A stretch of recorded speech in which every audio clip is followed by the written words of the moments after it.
बोलिए भारत माता की। भोजन की व्यवस्था रखी है नहीं रखी है?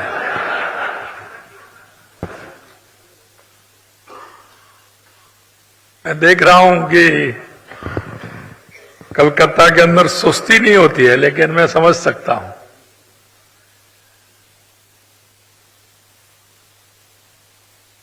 बोलिए भारत माता की, भारत माता की, भारत माता की, खाटू श्याम की, सालासर बालाजी की, जीण माता की, करणी माता की, मेहंदीपुर बालाजी की, सामरिया सेठ की, श्रीनाथ जी भगवान की, बंसी वाले की, आप सभी की।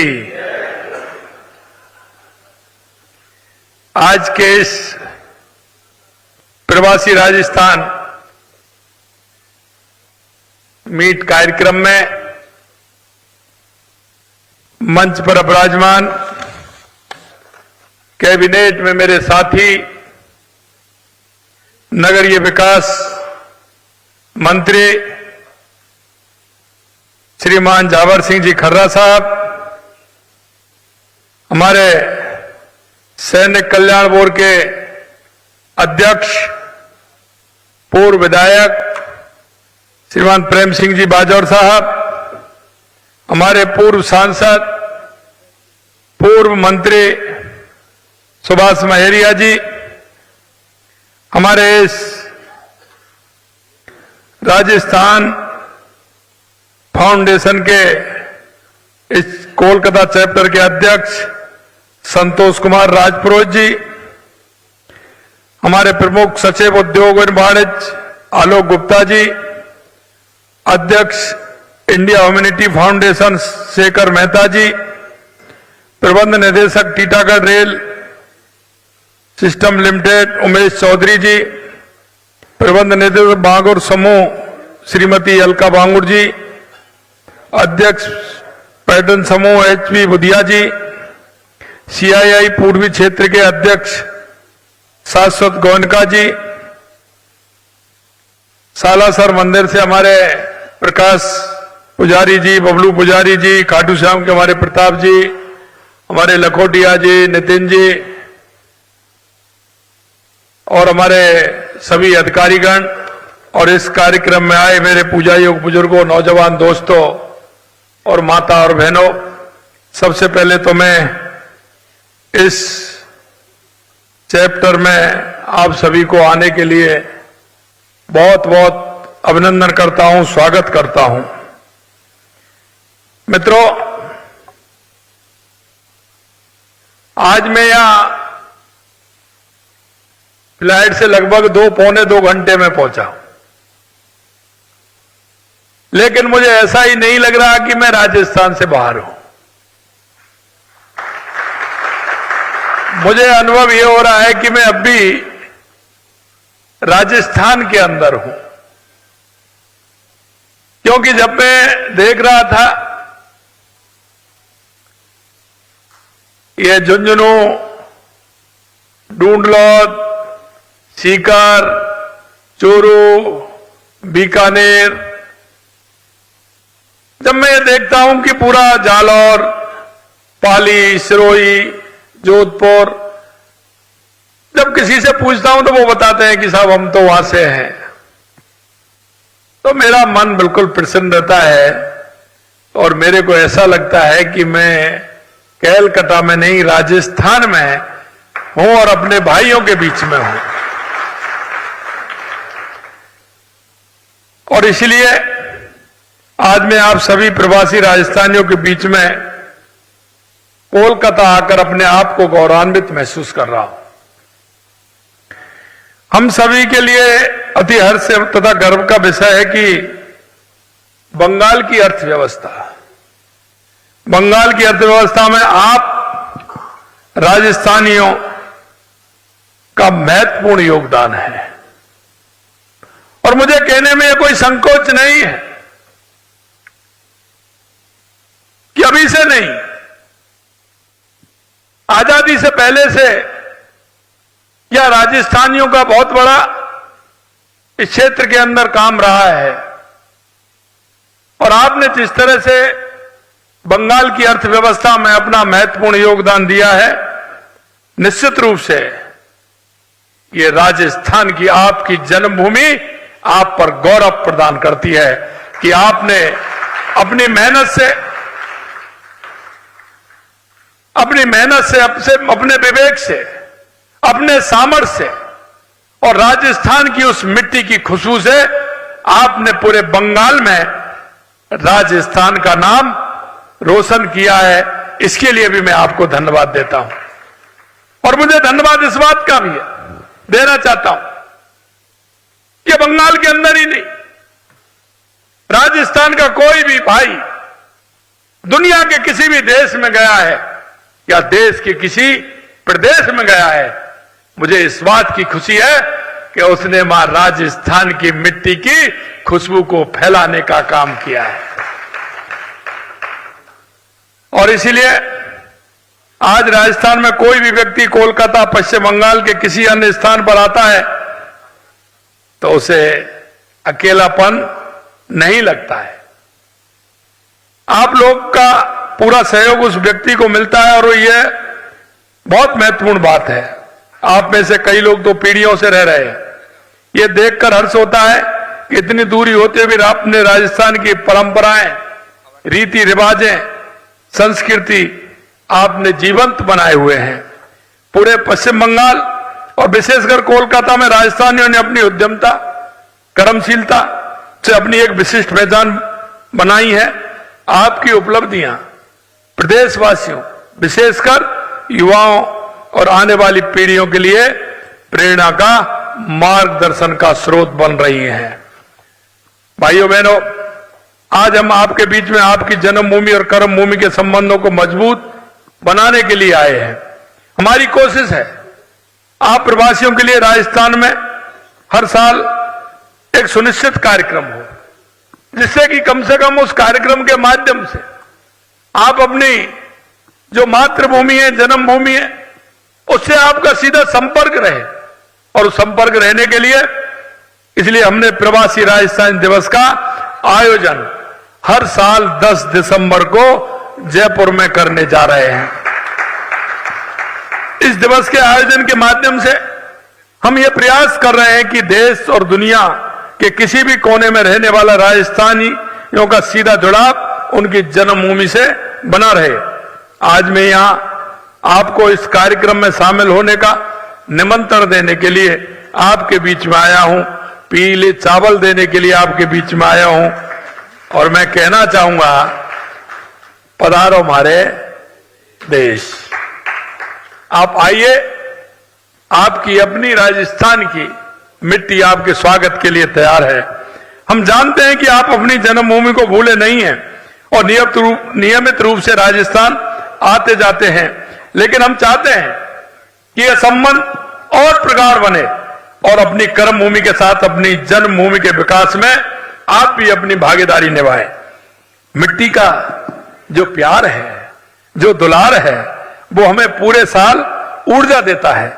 इसलिए साल में 1 से 2 बार आपको परिवार के साथ अपने राजस्थान में आना चाहिए। जो प्यार है, जो दुलार है, वो हमें पूरे साल ऊर्जा देता है। इसलिए साल में 1 से 2 बार आपको परिवार के साथ अपने राजस्थान में आना चाहिए। मैं हैदराबाद गया था। जब मैं हैदराबाद गया तो मेरे एक प्रवासी भाई ने बताया कि साहब, हमारे पिताजी राजस्थान जाने के लिए 15 दिन पहले तैयारी करते थे और हमारे परिवार में बड़ी उत्सुकता रहती थी कि पिताजी को जब हम कहीं और जाते हैं तो कहते हैं पिताजी चलिए, तो पिताजी मना कर देते हैं। लेकिन राजस्थान जाने के लिए वो इतने तत्पर होते थे कि 15 दिन पहले तैयारी करते थे और वहां जाने से पहले फोन करते थे, मैं आ रहा हूं, मैं आ रहा हूं। किसी भी जहां रिश्तेदारी है, मिलने वाले हैं, उन सबको फोन करते थे और वो इस तरह तैयार होके जाते थे और कह के जाते थे कि मैं 5 दिन में आ रहा हूं, लेकिन वो राजस्थान से 15 दिन में लौट करके आते थे। उन्होंने कहा हम ये ऐसी क्या बात है, लेकिन जब उन्होंने बताया कि आज हम उस बात को अनुभव कर रहे हैं कि हमारे पिताजी मां क्यों जाते थे, उनका ऐसा क्या लगाव था कि वो साल भर के लिए पूरी तरह से ऊर्जा लेकर के आते थे और वो आकर के जो काम करते थे, क्योंकि राजस्थान की मिट्टी में उसकी संस्कृति, उसके विचार, अपनापन, जन भावना, जनता की सेवा, सामाजिक सरोकार के कार्य उनके मिट्टी में हैं। और इसीलिए मैं आपसे कहना चाहता हूं मेरे भाई और बहनों, मैं यहीं की नहीं बात कर रहा, कोलकाता की या बंगाल की, जहां भी मैं जाता हूं मेरा राजस्थानी भाई सामाजिक उन कार्यों से जुड़ करके रहता है। चाहे वो गौशाला का कार्य हो, चाहे वो मंदिर निर्माण का कार्य हो, धर्मशाला निर्माण का कार्य हो, चाहे कोई चिकित्सालय का कार्य हो, विद्यालय का कार्य हो, जहां सामाजिक क्षेत्र के जो कार्य होते हैं, पूरे देश में जहां भी हमारा प्रवासी भाई है वो इनमें आगे बढ़ करके उस काम करने वाले प्रदेश में भी काम करता है और अपनी मातृभूमि के लिए भी काम करता है। इसके लिए भी मैं आपको बहुत बहुत धन्यवाद देना चाहता हूं। इसलिए अगर अपनी जन्मभूमि से मातृभूमि में अपने परिवार को जोड़ दिया तो समस्याओं का समाधान अपने आप, कई समस्याओं का समाधान हो जाता है। आज आप देख रहे हैं कि प्रवासियों को अपनी मातृभूमि से जोड़कर रखने के लिए आज राजस्थान फाउंडेशन के 26 चैप्टर देश और विदेश में काम कर रहे हैं। आपकी भागीदारी से हम राजस्थान के सामाजिक और आर्थिक क्षेत्र में विकास के नए आयाम स्थापित कर सकते हैं और राज्य को विकसित, खुशहाल और देश में अग्रणी राज्य बनाने के संकल्प को साकार कर सकते हैं। आज का यह समारोह एक केवल औपचारिक कार्यक्रम नहीं है, बल्कि यह एक संकल्प और साझेदारी का अवसर भी है। कर्म भूमि के साथ अपनी मातृभूमि से जुड़ने के लिए मैं आप सभी को आमंत्रित करता हूं और आपने जो अनुभव और सफलताओं को अपनी मातृभूमि के राजस्थान के साथ भी साझा कीजिए।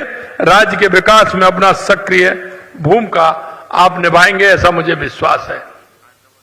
मैं आपको एक छोटा सा उदाहरण देना चाहता हूं, क्योंकि हमें पता है राजस्थान के अंदर हर साल लगातार कई सालों तक अकाल की स्थिति होती थी। सबसे ज्यादा राजस्थान में आवश्यकता है तो किस बात की है, आपसे पूछना चाहता हूं।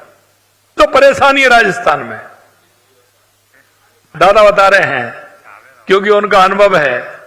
सबसे ज्यादा राजस्थान में पानी की परेशानी थी, लेकिन मेरे भाइयों बहनों मैं कहना चाहता हूं दूसरी बिजली भी है।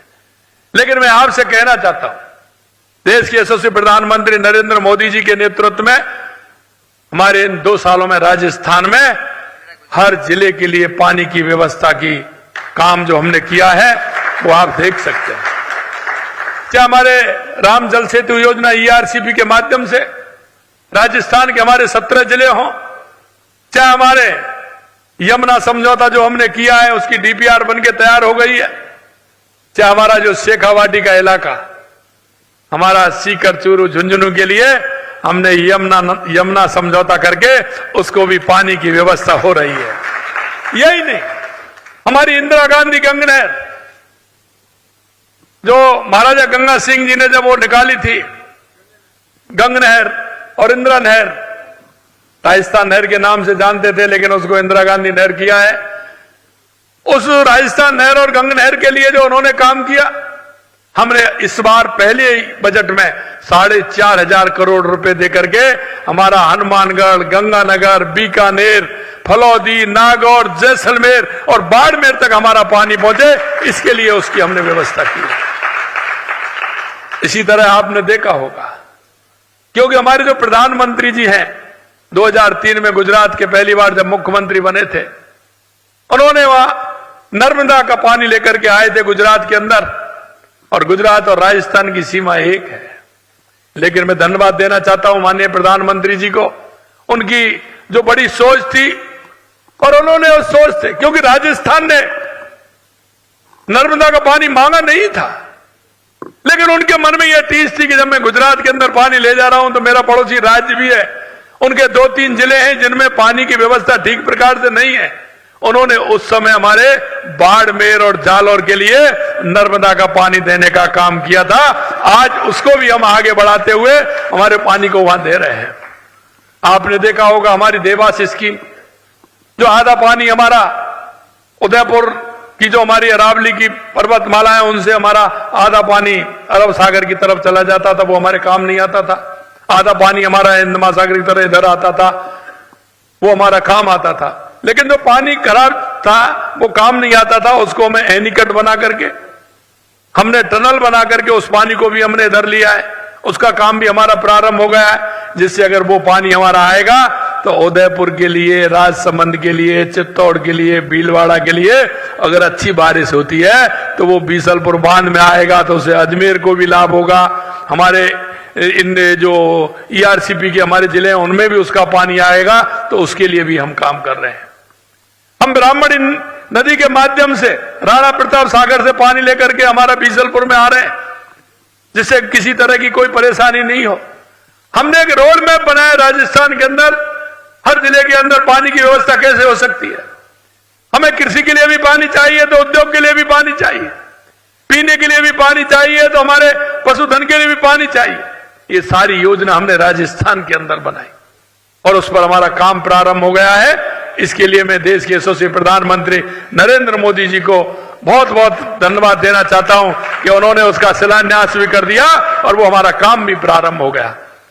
और जब मन से काम करते हैं तो ईश्वर की कृपा भी रहती है। और आप देख रहे हैं कि 2 साल से लगातार राजस्थान के जितने एनीकट, बांध, सरोवर, तालाब थे वो पूरी तरह से फुल भरे हुए। ये हमारे ऊपर वाले की कृपा भी हमारे ऊपर है। आप देख सकते हैं बिजली के क्षेत्र में जो हमने काम किया है, क्योंकि वहां भी हमारे सूर्य भगवान की हमारे ऊपर कृपा है और हमारे क्षेत्रफल की दृष्टि से हम राजस्थान हमारा देश में पहला प्रदेश है, इसलिए जमीन भी हमारे पास है। तो आप देख रहे हैं लगातार सोलर में हमारा कितना काम हो रहा है। और हमने कहा था राजस्थान के किसानों से भी कहा, उद्योगपतियों से भी कहा, राजस्थान के किसानों से हमने कहा कि हम आपको दिन में बिजली देंगे, पूरी बिजली देंगे। और आपको मैं विश्वास दिलाना चाहता हूं, पिछले 22 महीनों में राजस्थान में 22 जिलों में हम किसान को दिन में बिजली देने का काम हमने प्रारंभ कर दिया है। और 2027 तक हम किसान को दिन में बिजली देंगे, पूरी बिजली देंगे, उद्योग को पूरी बिजली देंगे, उपभोक्ता को 24 घंटे बिजली देंगे। उसके क्षेत्र में भी लगातार देश के यशस्वी प्रधानमंत्री नरेंद्र मोदी जी के नेतृत्व में लगातार काम हो रहा है। अभी हमारी ट्रांसमिशन लाइन है, उसकी भी आवश्यकता हमें पड़ रही है, क्योंकि देश के अंदर ऊर्जा के क्षेत्र में राजस्थान आत्मनिर्भर भी बनने वाला है और अपने ही प्रदेश में नहीं दूसरे प्रदेशों में बिजली देने वाला भी है। और हमारा किसान भी अन्नदाता के साथ साथ ऊर्जादाता भी हमारा बन रहा है, क्योंकि हम उसके यहां भी सोलर के माध्यम से उसको बिजली दे रहे हैं और बची कुची बिजली को हम लेंगे, इसलिए वो अन्नदाता भी रहेगा और ऊर्जादाता भी बनेगा। लगातार हमारी सरकार इस क्षेत्र में हमारी काम कर रही है। मैं आपको ये कहना चाहता हूं, हम चाहते हैं कि आप प्रदेश के निवेश अनुकूल वातावरण का लाभ उठाएं, चाहे वो शिक्षा का क्षेत्र हो, स्वास्थ्य का क्षेत्र हो, इंफ्रास्ट्रक्चर का विकास हो या कोई भी क्षेत्र हो। आप हर क्षेत्र में निवेश कर सकते हैं और अपने व्यापार का विस्तार राजस्थान में कर सकते हैं। अपने पैतृक गांव, कस्बों, शहरों, राज्य के विकास में अपना सहयोग राजस्थान को विकास की नई ऊंचाइयों पर ले जाएगा। आपकी सलाह, आपके अनुभव, आपका निवेश और आपका योगदान हमारे लिए महत्वपूर्ण है। और मैं कई क्षेत्रों में मैं आपको यह भी बताना चाहता हूं कि धीरे धीरे राजस्थान उन क्षेत्रों में भी आगे बढ़ रहा है। और मैं हमेशा कहता हूं राजस्थान के अंदर काम करने की बहुत गुंजाइश है। आप किसी भी क्षेत्र में आ सकते हैं राजस्थान में, किसी भी क्षेत्र में आप आएंगे, अपना मन बनाएंगे, जहां काम आप यहां करते हैं वो काम वहां भी कर सकते हैं। और मैं एक और निवेदन करना चाहता हूं, अगर आपने 2 यूनिट या 3 यूनिट यहां लगाई है तो 1 यूनिट अवश्य राजस्थान में लगाना और फिर उसका मुनाफा देख लेना कि यहां की ज्यादा मुनाफा है और वहां की ज्यादा मुनाफा है। यह भी मैं कहना चाहता हूं, क्योंकि जब मैं जापान गया था, जापान के लोगों के साथ जब मेरी मीटिंग हो रही थी, क्योंकि हम तो जानते हैं राजस्थानी जो भाई हमारा होता है, कोई भी बिजनेस लगाता है, तो जब हम उससे पूछते हैं कि आपके क्या हाल चाल है, आपका व्यापार कैसा चल रहा है, हाँ साहब चल रहा है, हो रही है कार्रवाई, चल रहा है, ये कहता है। लेकिन वो ये नहीं कहता कि नहीं मेरी हो रही। मैं जब जापान गया तो उन्होंने कहा मेरे से कि साहब हम आपके यहाँ राजस्थान में काम करते हैं, लेकिन हर वर्ष हमें और जो प्रदेशों में हम आपके देश में जो हमने काम कर रखा है, सबसे ज्यादा अगर हमें बचत होती है 3 से 4 गुनी, तो वो राजस्थान में होती है। ये मेरे को जापान के लोगों ने मांगा, और इसलिए मैं कहना चाहता हूं। और अगर मैं बंगाल की बात करूं तो मैं कह सकता हूं, आपके दुख और दर्द को भी मैं जानता हूं, यहां के व्यापारी के दर्द भी मैं जानता हूं, यहां के लोगों का भी दर्द मैं जानता हूं, क्योंकि मैं यहां पिछली बार जब आया था, मैं 2.5-3 महीने यहां आपके बीच में रहा। मैं अधिकतर लोगों को जानता हूं, मैं मिला था सभी से, मुझे पता है।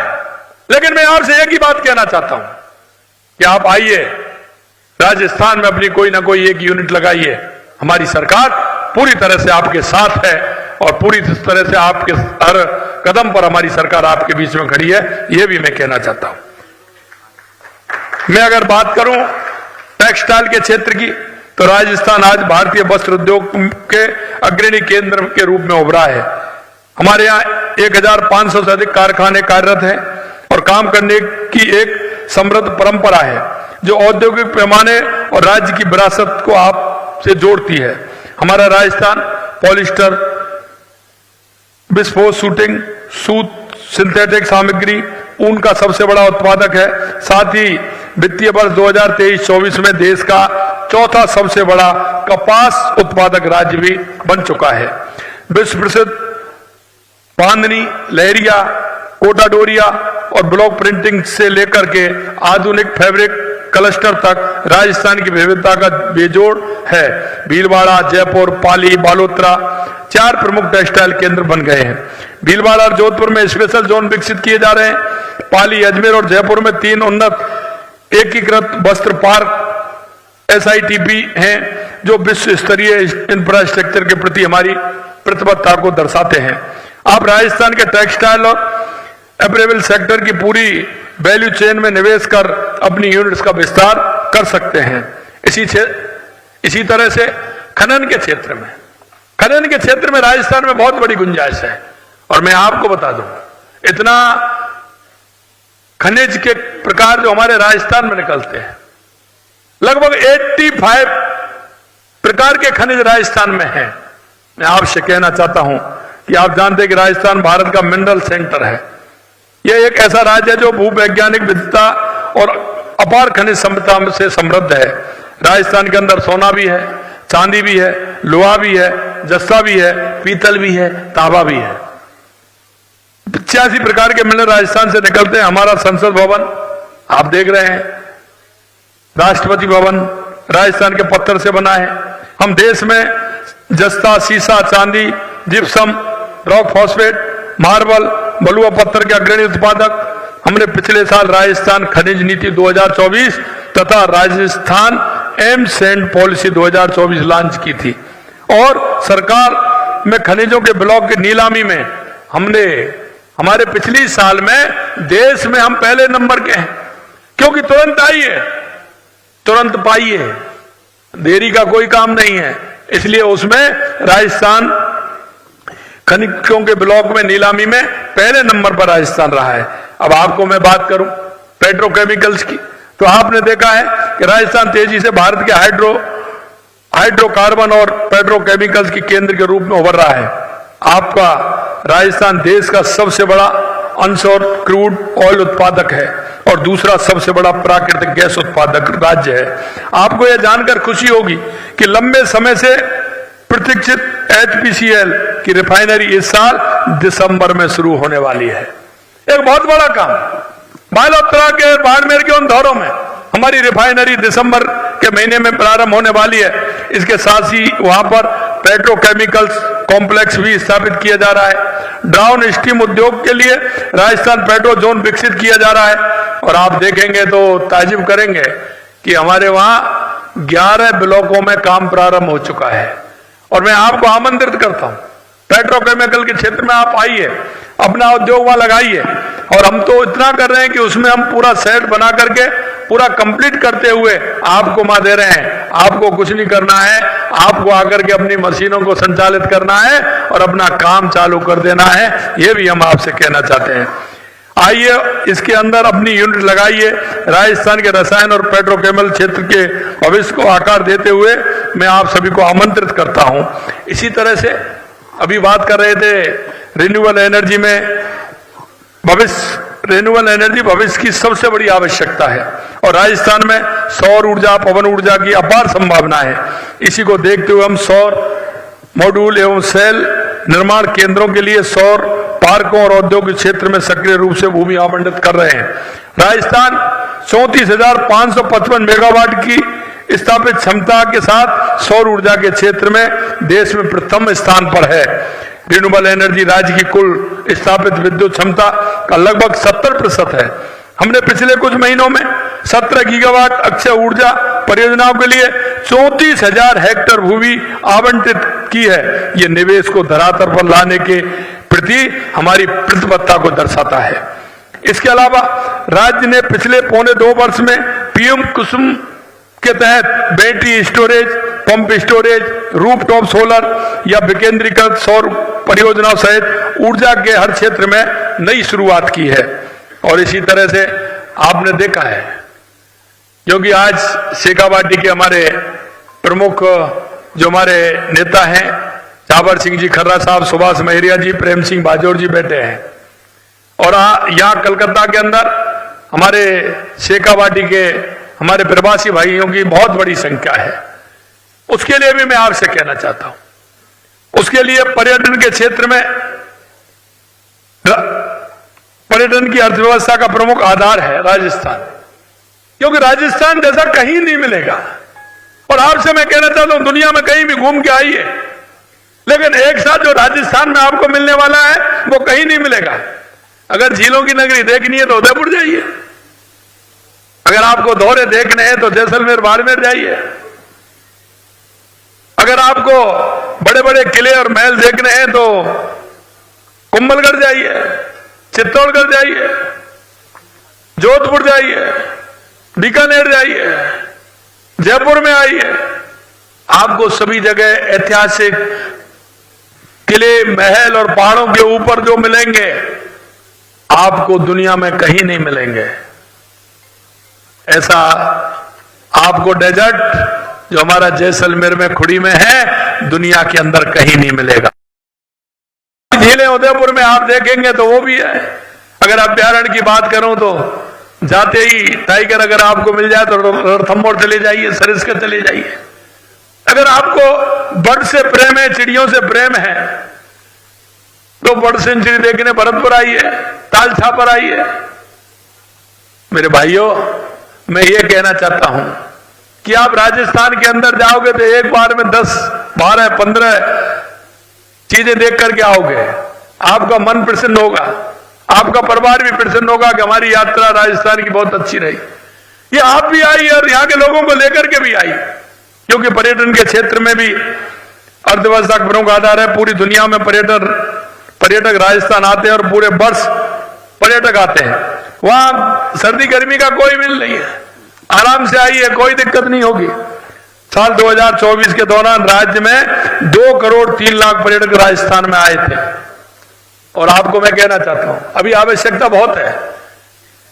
अभी राजस्थान के अंदर 500 होटलों की आवश्यकता है। हमने स्थान चिन्हित कर दिए हैं। अगर आप रिसोर्ट बनाना चाहते हैं, होटल बनाना चाहते हैं तो उसमें भी आइए। और एक हमने कहा है कि अभी आपने देखा होगा हमारी जो डॉक्यूमेंट आई थी, उसमें भी हमने दिखाया था, हमने पर्यटन हॉस्पिटैलिटी सेक्टर को उद्योग का दर्जा दिया है। पर्यटन में निवेश बढ़ाने के लिए हमने भूमि आवंटन हेतु न्यूनतम निवेश पहले 100 करोड़ था और 100 करोड़ से हमने घटा करके 50 करोड़ कर